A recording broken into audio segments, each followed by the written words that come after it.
नमस्कार दोस्तों, मेरे चैनल शिव भक्ति केपी में आपका स्वागत है। क्या आप जानते हैं कि मासिक धर्म में स्त्रियों को कौन कौन से कार्य नहीं करने चाहिए?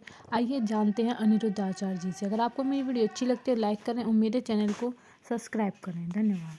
आ रही तुम्हारी नौकरानी हूँ। आजकल लोग रोटी बनाने भोजन बनाने को भी छोटा काम समझते हैं। नौकरानी हूँ। आजकल आप लोग नौकरों के हाथ का ही तो भोजन कर रहे हैं, इसलिए तुम्हारी बुद्धि भ्रष्ट है।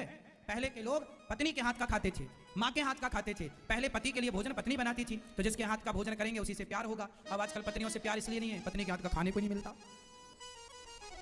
आजकल आप लोग इतने बिजी हो गए हैं, इतने आलसी हो गए हैं, इतने क्या कहें, आप लोगों का जो कर्म है वो तो भोजन बनाने का काम तो ना छोड़ो, आपकी रसोई पवित्र हो, आप ही पवित्रता से फॉलो करके बना सकती हो। कोई दूसरी महिला आई, हमारे यहाँ नियम क्या था कि महिलाओं को जब मासिक धर्म आता है, टाइम होता है, उस समय महिलाओं को कहा जाता है कि आप रसोई में प्रवेश ना करो। उस समय स्त्री को भोजन नहीं बनाना चाहिए, दूसरी महिलाएं हैं, सास है, जेठानी, देवरानी, वो बनाए। संयुक्त परिवार में यह व्यवस्था थी। अब आप कहेंगे आज तो संयुक्त परिवार नहीं, चलो संयुक्त नहीं है तो 4 दिन के लिए कोई बात नहीं, आप फल खा लो, या ठीक है आप घर में अब कोई व्यवस्था नहीं है तो बनाना ही पड़ता है, और आप महिलाएं बनाती ही हैं, तो चलो आप तो ठीक हो, पर जिससे आप भोजन बना रहे हो वो भी टाइम पर है और आप भोजन कर रहे हैं, उसी समय का भोजन आप भगवान को भोग लगा रहे हैं। जैसा खाए अन्न वैसा रहे मन, भोजन पानी तो शुद्ध रखो। आज की बुद्धि की रसोई नहीं है, लेकिन मेरा भी अधिकार नहीं है कि मैं आपकी रसोई में घुस जाऊं। क्यों घुसूं? इसलिए आप अपने धर्म का पालन, जितना पवित्र खान पान रखोगे उतनी पवित्र बुद्धि रहेगी। जितना खान पान बिगड़ेगा, क्योंकि अन्न से ही मन का निर्माण होता है, जैसा अन्न जाएगा वैसे तो विचार आएंगे, वैसी तो बुद्धि आएगी। द्रौपदी ने कहा जब मेरी साड़ी खिंच रही थी तब आप कहां थे?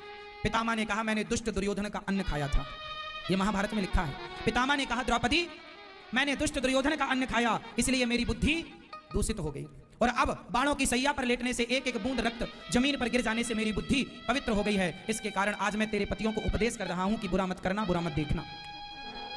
द्रौपदी ने ऑब्जेक्शन लिया कि बुरा, मेरी साड़ी खिंच रही थी तब आपने क्यों नहीं रोका?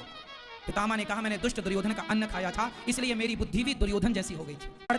किसी के हाथ का छुआ नहीं खाते, हम अपना बनाएंगे खाएंगे सात्विक, क्योंकि हमारा बुद्धि का काम है, और बुद्धि यदि बिगड़ी तो अन्न से ही बिगड़ेगी। आज जिनकी बुद्धि बिगड़ी पड़ी है, तुम गलत खाते हो इसलिए भ्रष्ट है, कुछ भी खाते हो। कहीं चप्पल पहन के क्यों रसोई में कांटे लग रहे हैं?